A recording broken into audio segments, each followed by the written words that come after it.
Welcome to a deep dive into Karl Marx's Fragment on Machines. Okay. We're going to unpack Marx's ideas page by page, All right. use other texts for context, Sounds good. as we try to understand these concepts and connect them to the philosophy of accelerationism. Okay. For those of you who are philosophy enthusiasts, prepare for an intellectual discussion as we dissect Fragment on Machines and delve into its implications. Let's start with the first page of Fragment on Machines, where Marx introduces this concept of metamorphoses of labor. Okay. He describes how under capitalist production, Right. labor undergoes a series of transformations. Okay. The culmination of these metamorphoses is the emergence of the machine, or more specifically, the automatic system of machinery. And what's really striking is how Marx emphasizes the machine's effect on the worker. Right. The worker is reduced to a mere conscious linkage, a cog in this self-operating system. The implications here are profound. Yeah. Marx is pointing to a shift in the locus of control within the production process. The machine embodying fixed capital begins to dominate, and the worker's agency is diminished. It's as if the worker becomes almost spectral, a ghost in the machine, their labor subsumed by the automaton. This calls to mind Deleuze and Guattari's concept of the body without organs, the BWO, Okay. as explored in The Thousand Plateaus. Right. Specifically, the schizophrenic BWO, characterized by its fragmented and deterritorialized nature, resonates with the worker's transformed relationship to labor in the face of the machine. The worker's body, once the primary instrument of labor, is now fragmented, dispersed throughout the machinery, no longer a unified entity. This raises a crucial philosophical question about the nature of subjectivity under these conditions. Right. Is the worker as a conscious linkage liberated from the alienation of traditional labor, or are they subsumed into a new form of technological subjugation? It's a question that lingers as we move to page 2 of the fragment, Okay. where Marx delves further into the machine's role as the full realization of fixed capital. He argues that the machine, in its advanced form, transcends being a mere tool and becomes an embodiment of capital itself. This is a critical point. Yeah. The machine is no longer just an instrument of production. Right. It becomes the embodiment of the capitalist system itself. So the machine, as the embodiment of capital, surpasses the worker's individual means of labor and comes to dominate the entire production process. Right. It's as if capital takes on a material form, becoming an autonomous force. That observation leads us to consider Nick Land's accelerationist perspective. Okay. Land posits that capitalism driven by technology is on a trajectory toward complete autonomy from human control. Right. He argues that this process is inherent to the logic of capitalism itself. So for Land, the machine as the embodiment of capital represents a stage in capital's evolution towards self-sufficiency,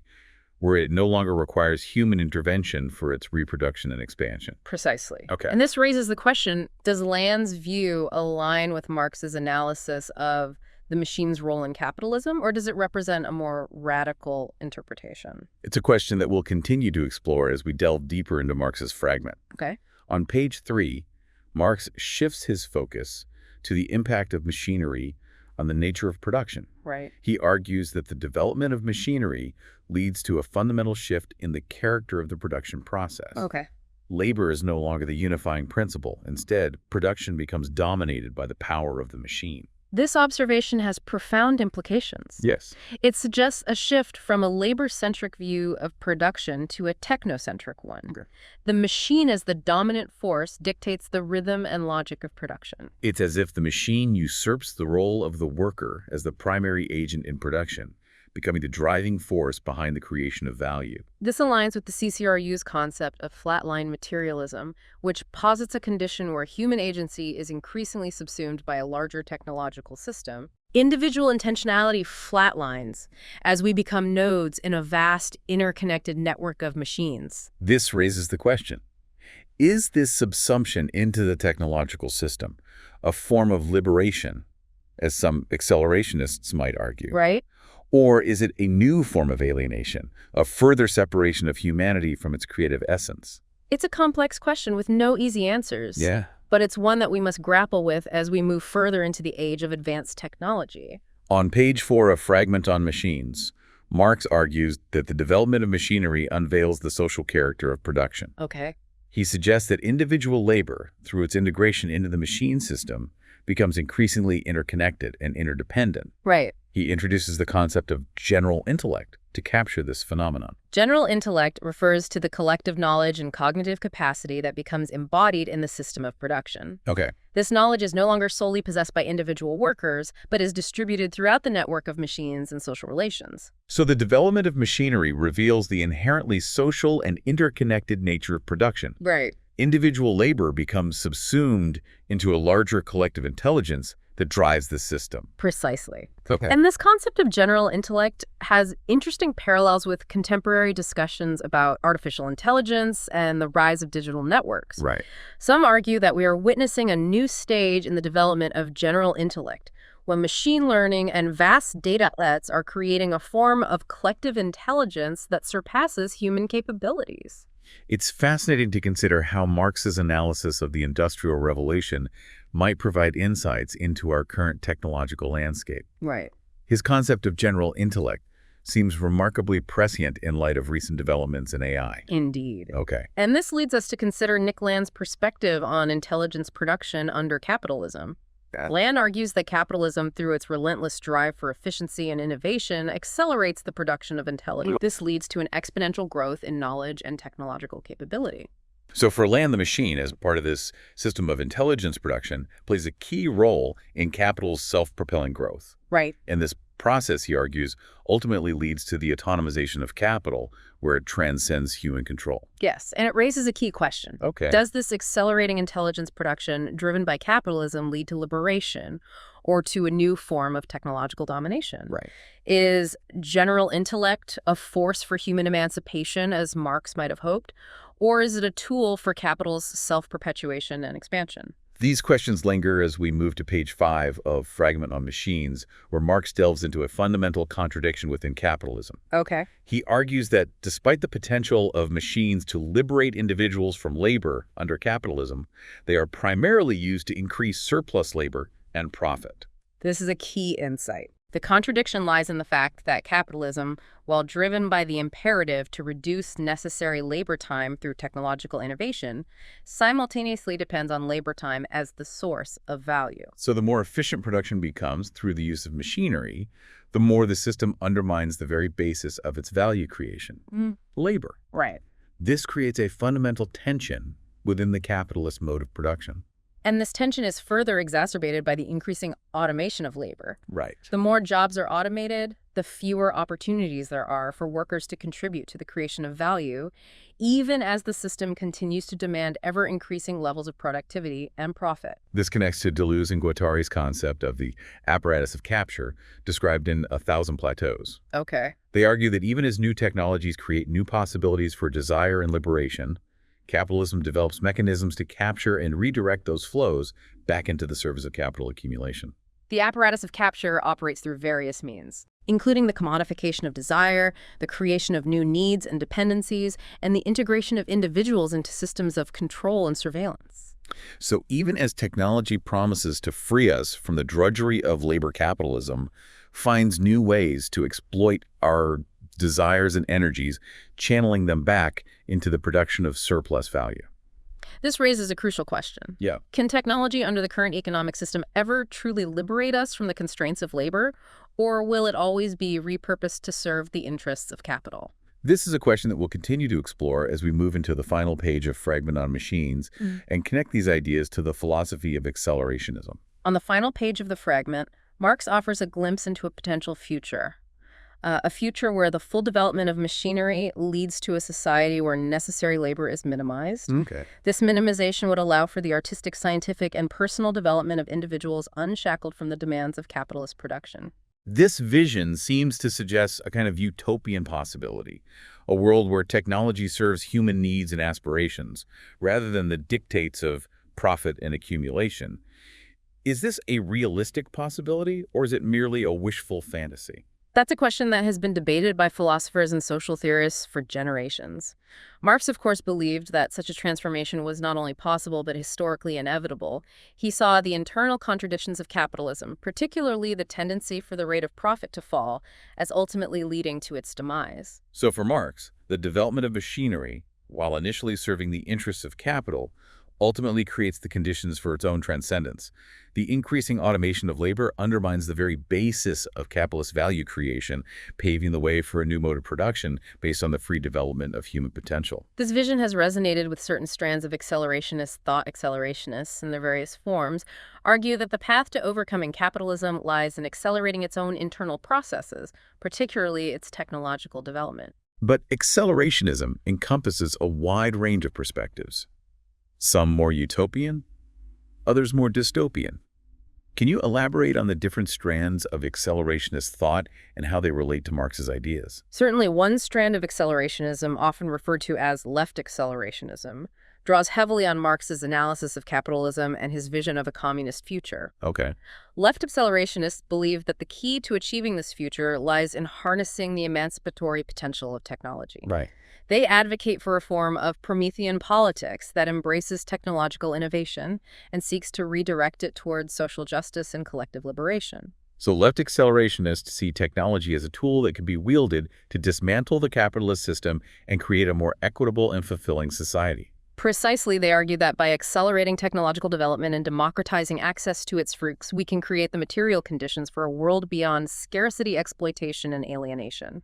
But this raises the question, how do we ensure the technology is used for these emancipatory ends rather than being co-opted by the forces of capital? Don't we risk simply reinforcing the existing power structures? That's a valid concern, and one that left accelerationists grapple with extensively. Yeah. They recognize the potential for technology to be used for both liberatory and oppressive purposes. Right. They argue that achieving a truly emancipatory technological future requires a radical transformation of social relations and political structures, a shift in power away from capital and towards the collective. This sounds like a tall order. Yeah. How do they propose to achieve such a transformation? Left accelerationists advocate for a variety of strategies, including the socialization of the means of production, the democratization of technology, and the creation of new forms of social organization based on cooperation and solidarity. Cool. They believe that by challenging the logic of capitalism at its core and harnessing the power of technology for collective benefit, we can create a more just and equitable world. But not all accelerationists share this optimistic vision, do they? What about the more dystopian strands of accelerationist thought? That's right. There are also strands of accelerationism, often labeled as right accelerationism or unconditional accelerationism, that embrace a more cynical and even nihilistic perspective. Okay. These perspectives tend to be less concerned with social justice or human emancipation and more focused on the sheer power and momentum of technological and economic forces. So while left accelerationists see technology as a tool for liberation, right accelerationists seem to embrace it as a force unto itself, regardless of its social or ethical implications. That's one way to put it, right? Accelerationists tend to view capitalism as an unstoppable force, a self-propelling system that is beyond human control. Right. They argue that the only way to navigate this reality is to embrace its logic fully, to accelerate the process of technological and economic transformation, even if it leads to unpredictable and potentially destructive outcomes. This sounds like a rather dangerous and even irresponsible perspective. Don't they see the potential risks of unchecked technological acceleration? Right. Accelerationists acknowledge the risks, but they often dismiss concerns about social justice or human well-being as sentimental and ultimately irrelevant. Right. They argue that the forces of history are beyond our control and that attempting to resist them is futile. This seems to suggest a kind of fatalistic acceptance of whatever the future may bring, even if it's a future marked by social upheaval, environmental collapse, or the erosion of human values. That's a fair characterization of some right accelerationist perspectives. Okay. They often embrace a kind of techno-Darwinism, a belief that only the strongest and most adaptable will survive in the face of accelerating technological change. So we have these two seemingly opposing strands of accelerationism. One that seeks to harness technology for human liberation, the other that embraces its potentially destructive power as an inevitable force of history. And it's important to note that these are just two poles on a spectrum of accelerationist thought. There are many nuances and variations within these broad categories, and new perspectives are constantly emerging as technology continues to evolve and reshape our world. It's a complex and challenging landscape to navigate, and it's clear that there are no easy answers. But engaging with these different perspectives is crucial if we want to understand the potential implications of technology and its impact on our future. Absolutely, and I think Marx's Fragment on machines provides a valuable framework for thinking through these issues. His analysis of the relationship between technology, labor, and capital remains remarkably relevant in our current age of digital disruption and automation. So while Marx might not have been an accelerationist in the contemporary sense of the term, his work offers insights that are essential for understanding the dynamics of technological change and its potential to both liberate and enslave us. As we conclude our deep dive into Marx's Fragment on machines and its connections to accelerationism, I'm struck by just how dense and complex these ideas are. Marx's Fragment is indeed a challenging text, but it offers profound insights into the dynamics of technology, labor, and capital that continue to resonate in our current moment. Yeah, one key takeaway for me is the recognition that technology is not simply a neutral tool. It's deeply intertwined with social relations and economic systems. The way technology is developed, deployed, and controlled has profound implications for the distribution of power and the possibilities for human flourishing.